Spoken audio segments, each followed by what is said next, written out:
Saquon Barkley is the Giants' offense. He has been the Giants' offense for years. He hasn't been healthy for years. He's had 2 really good seasons and 2 other seasons that he wasn't healthy. But when he is on the field, this man is as good as any running back in the NFL. And with all the incentives the Giants gave him so he can reach that $14 million mark, could miss 3 games, there's no way he's going to hit those incentives. And the Giants, who are they going to depend on for the next 3 weeks? Jalen Hyatt? Darren Waller, who can't stay healthy? And don't tell me it's Breida. They had a chance to go after Kareem Hunt. Why don't you go after Leonard Fournette? You need something in the backfield if you expect to beat the Seahawks. Definitely the Dolphins. You cannot be a one-dimensional team. And with Saquon Barkley, he made you more than a one-dimensional team because he could catch the ball, screen passes, put him in the flats, and he can run the ball any way you want, left, right, or up the gut. And the Giants do not look good. They came back from a 28-7 deficit. And I give Daniel Jones a lot of credit because it had a lot to do with Daniel Jones and Saquon Barkley on why they came back. And that's been happening for the last 2 seasons. They give their quarterback $40 million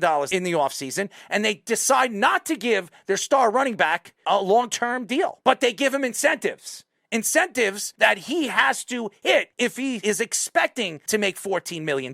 What do you do in the offseason? Let's say this completely collapses for the New York Giants. Do you go after a quarterback if you fall in the top 10 this year? Or do you go after another offensive lineman, which they're craving? Their offensive line is horrendous. In week 1, it was absolutely disgraceful. And in week number 2, against an Arizona defense that will probably be ranked somewhere between 20 and 25 by the end of the season. This is not a good defense. They traded Simmons to the Giants. But against the Giants, for 3 quarters, they dominated. Absolutely dominated the Giants. That goes to Wink Martindale, who everybody loved last year. Oh my God, this guy's a genius. This guy took over the defense. He is going to find the Giants a way to win every single night because of this defense, because he can get at the quarterback. He could blitz in so many different directions. For the last 2 weeks, where's the blitz coming from? This is a defensive team that's better on paper, too. If you look at the Giants right now, losing Saquon Barkley is like losing the quarterback. This line, you have a rookie at center and Schmidt. You have a bunch of journeymen, except their right tackle, who's been absolutely horrible. Yeah. If you look at the situation for both New York teams, they're very similar.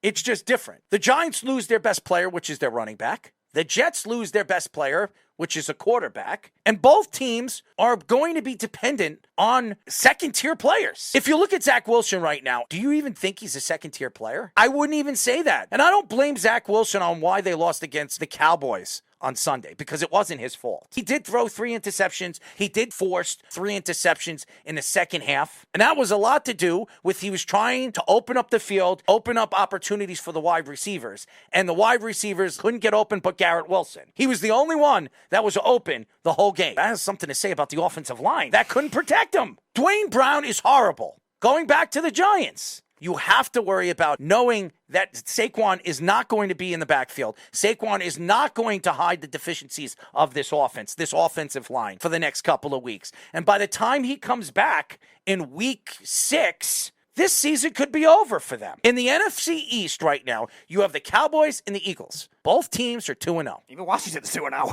They did come back. They did come back in a game any other NFL organization you probably wouldn't have come back from.